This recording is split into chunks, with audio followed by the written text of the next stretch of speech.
আসসালামু আলাইকুম। HSC 26 batch তোমাদের যাদের স্বপ্ন ঢাকা ইউনিভার্সিটিতে পড়া, ঢাকা ইউনিভার্সিটির এই ইউনিট ক্র্যাক করা, এই একটা ভিডিওতে ঢাকা ইউনিভার্সিটির এই ইউনিট ক্র্যাক করার A to Z গাইডলাইন ইনশাল্লাহ আমি দেওয়ার চেষ্টা করব।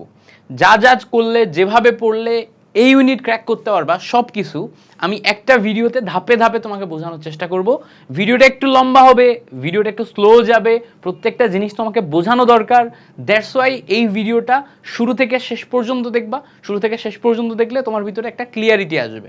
দেখো, ঢাকা ইউনিভার্সিটির এই ইউনিট ক্র্যাক করার জন্য তোমাকে আগে ঢাকা ইউনিভার্সিটির এই ইউনিট এক্সামের টাইম লাইনটা একটু বুঝতে হবে।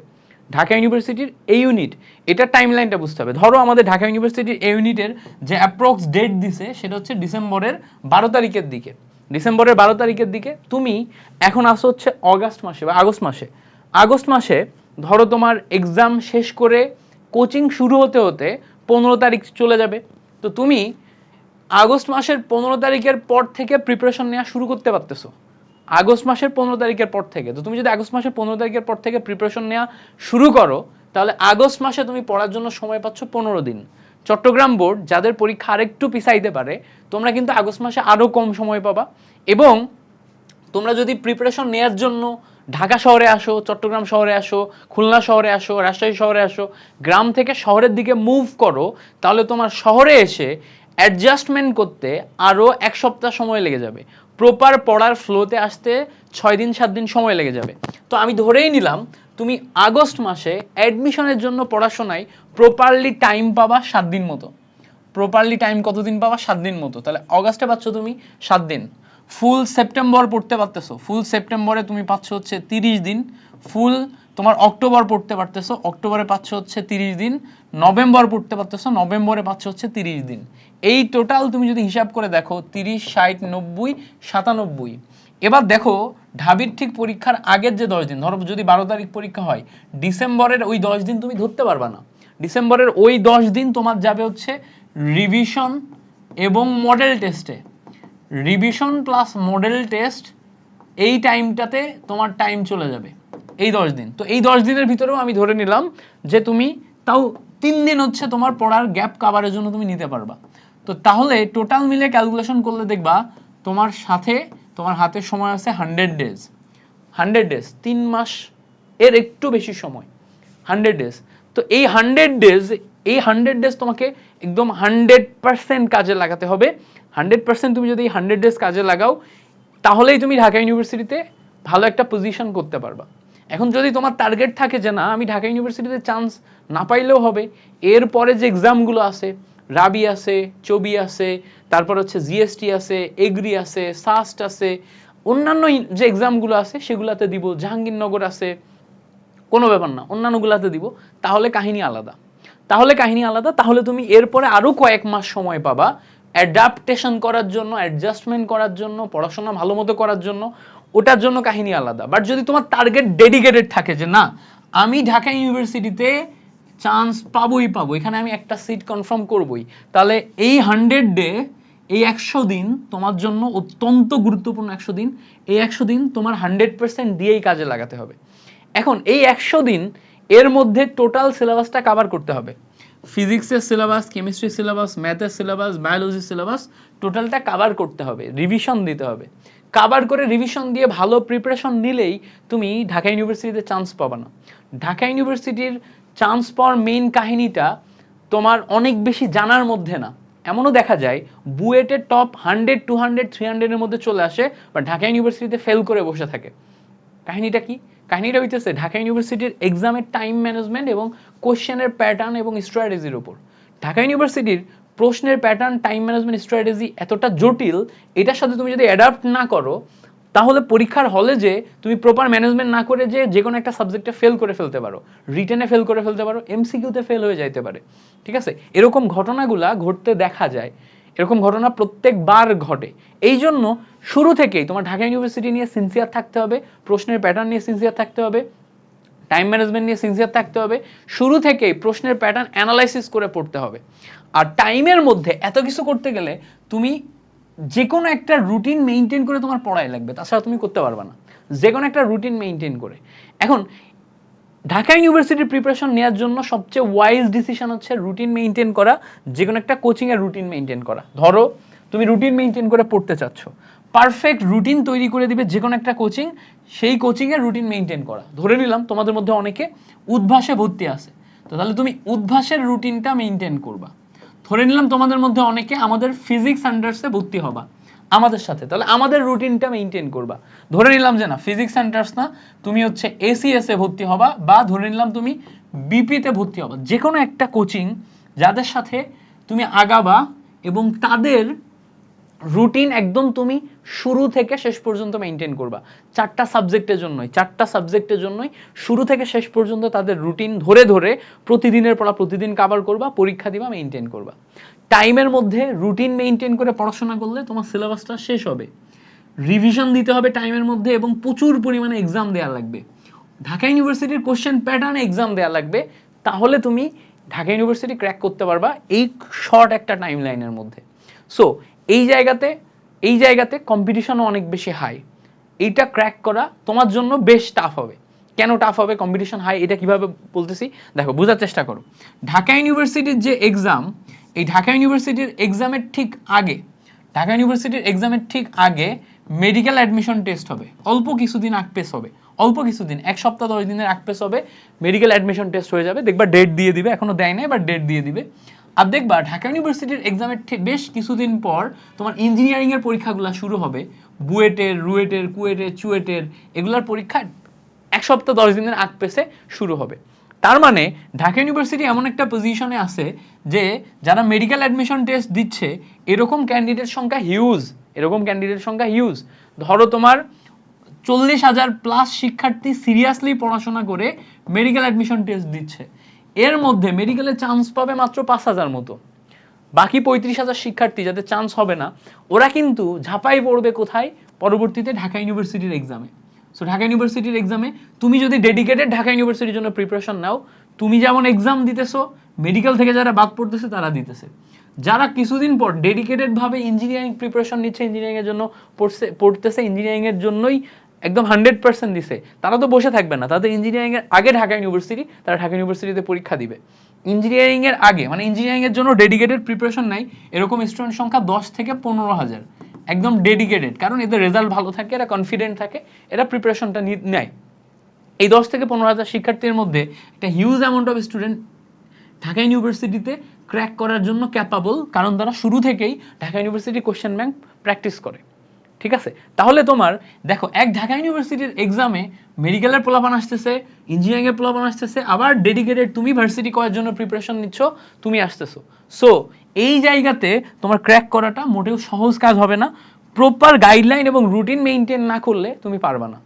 তো তুমি যদি উদ্ভাসের সাথে আগাও, উদ্ভাসের একদম ফুল রুটিন উদ্ভাসের টিচারদের সাথে শুরু থেকে ফলো করতে হবে। তুমি যদি আমাদের ফিজিক্স সেন্টার্সের সাথে আগাও, সুমন ভাই, আমি, হাফিজ ভাই, তারপর হচ্ছে রিজভি ভাই, আমরা মিলে একদম শুরু থেকে শেষ পর্যন্ত তোমাকে ঠিক যেই গাইডলাইনের মধ্যে রাখবো, যেইভাবে কন্টেন্টগুলো গুছাই দিব, যা যা পড়াবো, যা যা দেখাই দিব, ডেইলি টার্গেট, ডেইলি আমাদের সাথে ফিল আপ করবা, আমাদের সাথে পড়বা, আমাদের সাথে সবকিছু কভার করবা, এক্সামগুলো ভালো মতো দিবা, শেষে যে মডেল টেস্ট দিবা পর্যাপ্ত পরিমাণে, টাইমের মধ্যে তুমি যদি কভার করতে পারো, প্রপারলি পুরো স্ট্র্যাটেজিটা আমাদের সাথে মেইনটেইন করতে পারো, তাহলে তুমি কভার মানে ক্র্যাক করতে পারবা। সেম ফর অন্যান্য যে কোনো একটার সাথে তুমি যদি আগাও, এসিএস এর সাথে আগাও বা বিপির সাথে আগাও, তারা যদি তোমাকে ওইভাবে গাইড করে, তুমি তাদের সাথে সাথে একদম শুরু থেকে শেষ পর্যন্ত আগাও, তাহলেই তুমি এই জায়গাতে ক্র্যাক করতে পারবা। এখানকার মেইন কাহিনী হইতেছে রুটিনের মধ্যে থেকে টাইমের মধ্যে পুরা প্রিপারেশনটা গোছায় নেওয়া। টাইম তোমার হাতে কম। আচ্ছা, এবার আসো আমরা যদি কয়েকটা সাবজেক্টের কথায় আসি, ফিজিক্স, কেমিস্ট্রি, ম্যাথ, বায়ো, এই সাবজেক্টে আসো, একদম স্পেসিফিকভাবে সাবজেক্টে আসো। তোমার ঢাকা ইউনিভার্সিটির এক্সামে ফিজিক্স, কেমিস্ট্রি মাস্ট, এই দুইটা সাবজেক্ট তোমাকে দাগাইতেই হবে। তোমার যদি ম্যাথ 4 সাবজেক্ট হয়, ম্যাথের পরিবর্তে বাংলা ইংলিশ দাগানোর অপশন আছে, বাট বাংলা ইংলিশ দাগাইলে ম্যাথ রিলেটেড কোনো সাবজেক্ট তুমি এই ইউনিটে পাবা না। ম্যাথ রিলেটেড মানে যেই সাবজেক্টগুলো পড়ার জন্য ম্যাথ জানা লাগে মাস্ট, ত্রিপলি, সিএসসি, ম্যাথ ছাড়া হয় না, এগুলা তুমি পাবা না যদি বাংলা ইংলিশ দাগাও। আচ্ছা, তুমি যদি বায়োলজি তোমার 4th সাবজেক্ট হয়, এর পরিবর্তে বাংলা ইংলিশ দাগাইতে পারবা, 4th সাবজেক্টের পরিবর্তে বাংলা ইংলিশ দাগানো যায়। বায়োলজির পরিবর্তে বাংলা ইংলিশ দাগাইলে বায়োলজি রিলেটেড যে সমস্ত সাবজেক্টগুলো আছে, যেমন ধরো জুওলজি, তারপরে জিইবি জেনেটিক ইঞ্জিনিয়ারিং, যেগুলো পিওর বায়োলজি রিলেটেড, এই সাবজেক্টগুলো তুমি পাবা না বায়োলজি না দাগানোর জন্য। তো তোমাকে ভেবেচিন্তে ডিসিশন নিতে হবে যে এই ডিপার্টমেন্টগুলো তুমি পাবা না, তো এই ডিপার্টমেন্টগুলো না পাওয়ার তুমি কি না এগুলা না পেয়ে তুমি হচ্ছে যে ঢাকা ইউনিভার্সিটিতে চান্স পেতে চাও, নাকি ওগুলোও পাইতে চাও? ওগুলো যদি পাইতে চাও তাহলে তোমার ম্যাথ বায়োলজি কোনটা দাগাবা কোনটা ছাড়বা এটা একটু ভেবেচিন্তে ডিসিশন নিতে হবে। এগুলো নিয়ে আরো বিস্তারিত ডিসকাশন সামনের ভিডিওগুলোতে করব। এই ভিডিওতে জাস্ট বলে নিচ্ছি যে তুমি ফোর্থ সাবজেক্টের পরিবর্তে বাংলা ইংলিশ দাগাইতে পারবা, যেটাই তোমার ফোর্থ সাবজেক্ট ওটার পরিবর্তে বাংলা ইংলিশ দাগাইতে পারবা।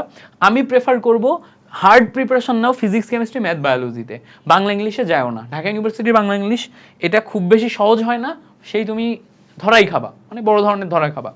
এবার আসো মার্ক ডিস্ট্রিবিউশনটা কেমন।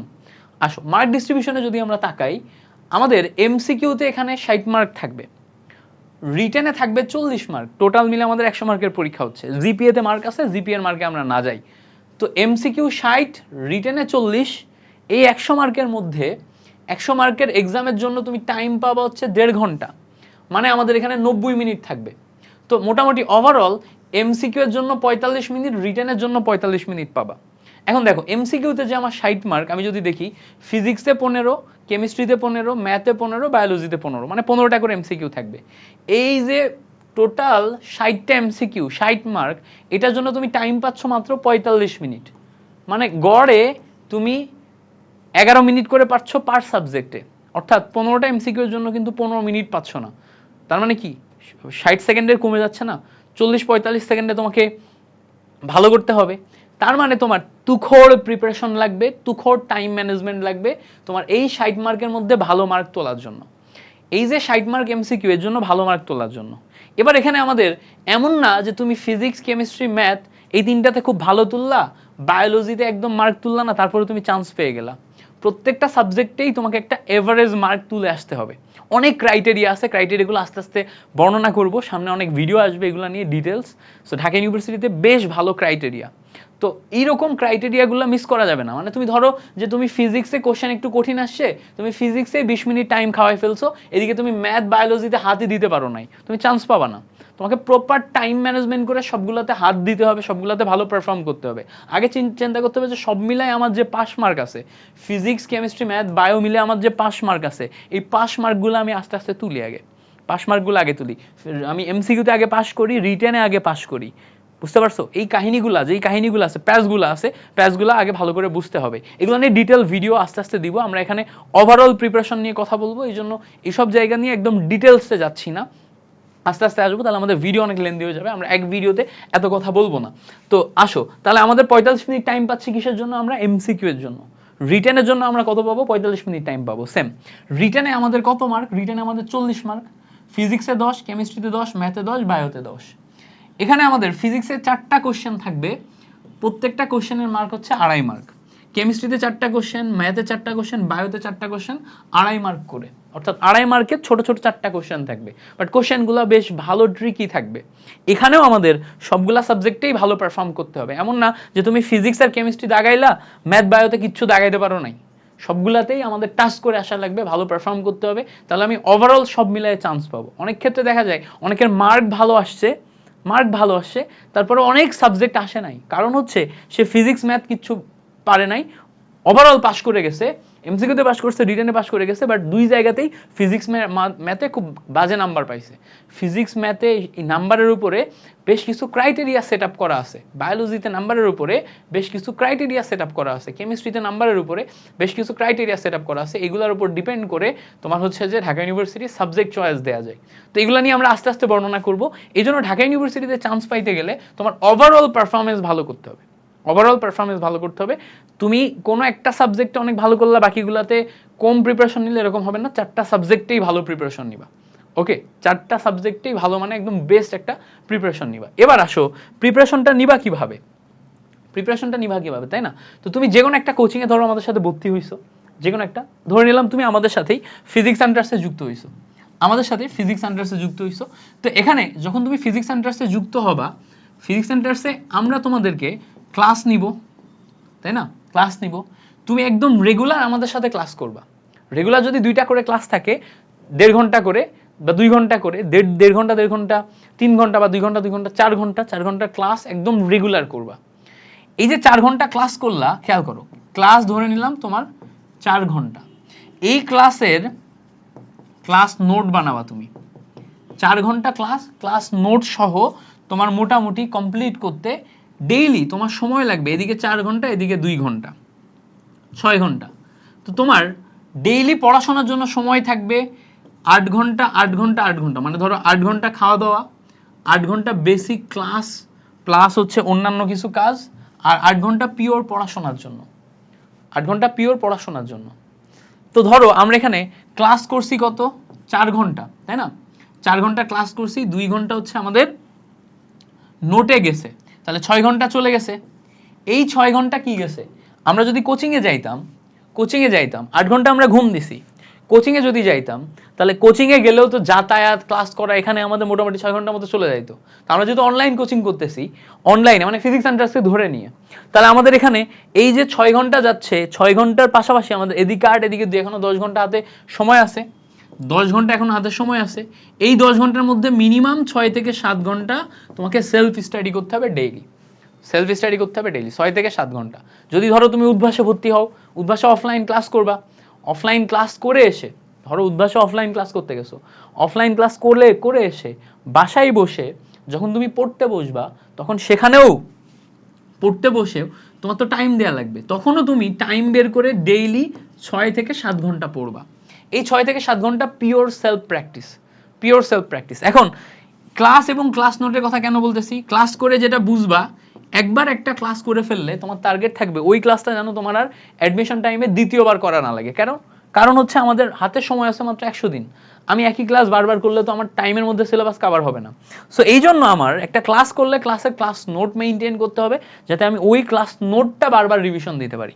যেই ক্লাস করতে আমার 4 ঘন্টা সময় লাগছে, আমি ওই ক্লাসের ক্লাস নোট 10 মিনিটে রিভিশন দিব, আধা ঘন্টায় রিভিশন দিব, দিয়ে সবকিছু আমার যেন মনে পড়ে যায়।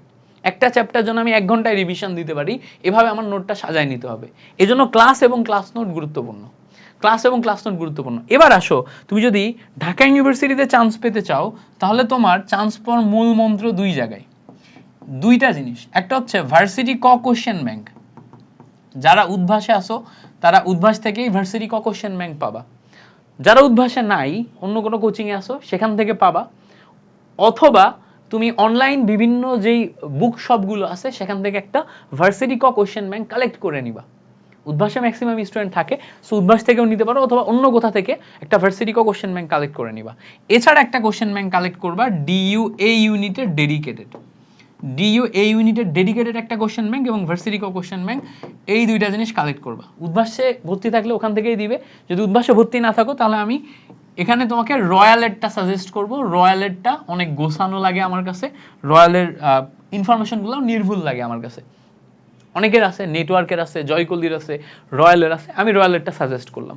তো ঢাকা ইউনিভার্সিটির এই ইউনিটের জন্য একটা কোশ্চেন ব্যাংক নিবা, আর ভার্সিটি ক এর জন্য একটা কোশ্চেন ব্যাংক নিবা। ভার্সিটি কটা তুমি যদি ফুল কভার করতে পারো, তোমার সব ইউনিভার্সিটি কভার হয়ে যাবে। ঢাবি এই ইউনিট কভার হয়ে যাবে, এর পাশাপাশি রাবি, চবি, জাবি, জবি, সাস্ট, তারপর হচ্ছে তোমার সব জায়গার এই ইউনিট কভার হয়ে যাবে এক ভার্সিটি ক কোশ্চেন ব্যাংক। ভার্সিটি ক কোশ্চেন ব্যাংকের মধ্যে ইচ অ্যান্ড এভরিথিং আছে। এবার তুমি বলবা ভাই তাহলে এর পাশাপাশি ঢাবির এই ইউনিটের জন্য আলাদা কেন বলতেছেন? দেখো, আমি তোমাকে শুরুতেই বলছি ঢাকা ইউনিভার্সিটির প্রশ্নের প্যাটার্নের সাথে অ্যাডজাস্ট করা টাফ। ঢাকা ইউনিভার্সিটির যে ইয়ার ওয়াইজ কোশ্চেন ব্যাংকটা আছে, ইয়ার ওয়াইজ সাল ওয়াইজ যে কোশ্চেন ব্যাংকটা আছে, গত বছরের কোশ্চেনগুলা তোমাকে এক টানে সলভ বাসায় বসে করতে হবে। 25 সালের 24 সালের কোশ্চেনগুলা তোমাকে এক টানে বাসায় বসে সলভ করা প্র্যাকটিস করতে হবে। 23 সালেগুলা এক টানে বাসায় বসে সলভ করা প্র্যাকটিস করতে হবে। 22 সালেগুলা বাসায় বসে এক টানে সলভ করা প্র্যাকটিস করতে হবে। এতে তুমি পরীক্ষার হলে ঠিক কিভাবে টাইম ম্যানেজ করবা এটা বুঝতে পেরে যাবা। আচ্ছা, আরেকটা জিনিস বলি, যারা আমার সাথে কেমিস্ট্রি পড়াশোনা করতে চাও, মানে আগেও আমার কেমিস্ট্রি ক্লাস করছো, এখনো করতে চাও, তোমরা হচ্ছে উদ্ভাসে যদি ভর্তি থাকো তাহলে কেমিস্ট্রি আমার কাছে পড়তে আমার ভার্সিটি ক কেমিস্ট্রি ব্যাচ যেটা আছে এটাতে ভর্তি হতে পারো।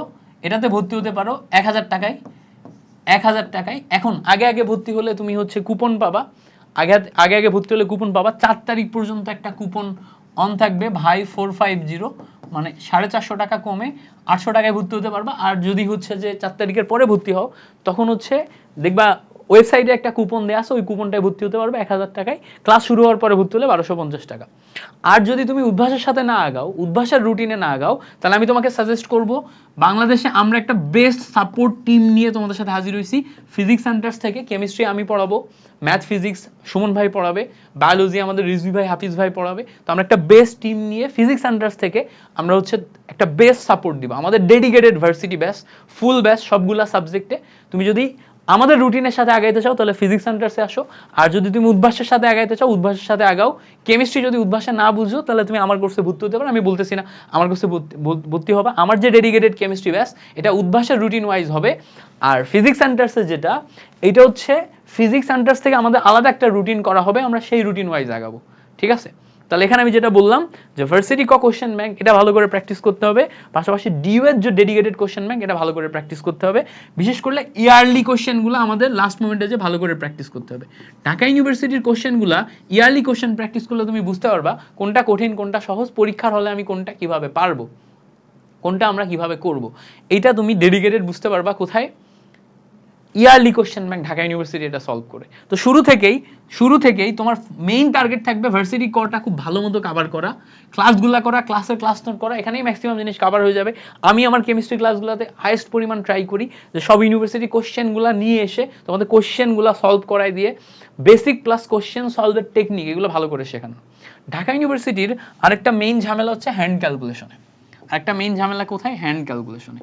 যেহেতু আমাদের ক্যালকুলেটর দিবে না, ক্যালকুলেশনগুলো হ্যান্ড ক্যালকুলেশন মুখে মুখে করতে হবে।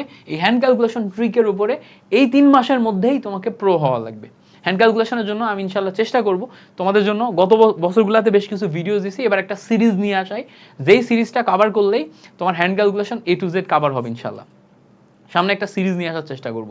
সো যারা যারা এই ভিডিওটা দেখছো, আর যদি তোমার মনে কোনো প্রশ্ন থাকে ঢাকা ইউনিভার্সিটির এ ইউনিট প্রিপারেশন রিলেটেড আমাকে জানাইতে পারো। আমি চেষ্টা করবো ঢাকা ইউনিভার্সিটির এ ইউনিট প্রিপারেশন রিলেটেড আরও ইয়াগুলা দেওয়ার। অন্য যে কোনো প্রশ্ন থাকলে সেগুলো বইলো, আমি ডেইলি তোমাদেরকে গাইডলাইনের ভিতরে রাখার চেষ্টা করব।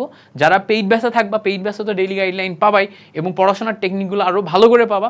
ইউটিউবে আমি ট্রাই করব তোমাদের মাস অডিয়েন্সের সাথে কানেক্টেড থাকতে। অ্যাডমিশন টাইমে আমি ফুল তোমাদের লেভেলে ইফোর্ট দিয়ে তোমাদের সাথে আগানোর চেষ্টা করি। বিগত 5 বছর যাবত অ্যাডমিশন পড়াচ্ছি, হিউজ সংখ্যক স্টুডেন্ট বিভিন্ন ইউনিভার্সিটিতে আমাদের পড়তেছে। এই বছরও একদম শুরু থেকে শেষ পর্যন্ত মিল্টন ভাইকে পাশে পাবা। আমার ঢাকা ইউনিভার্সিটির প্রিপারেশন রিলেটেড গত বছরের ভিডিওগুলো দেখতে পারো, যেগুলো একদম উদ্ভাসের পার্সপেক্টিভ থেকে ব্যাখ্যা করা আছে। সেগুলো দেখলে তোমার আরেকটু ক্লিয়ারিটি বাড়বে। মার্ক ডিস্ট্রিবিউশনের ভিডিওগুলো দেখতে পারো, আরও ক্লিয়ারিটি বাড়বে। Thank you so much for watching this video. তোমার সাথে পরবর্তী ভিডিওতে আবার দেখা হচ্ছে।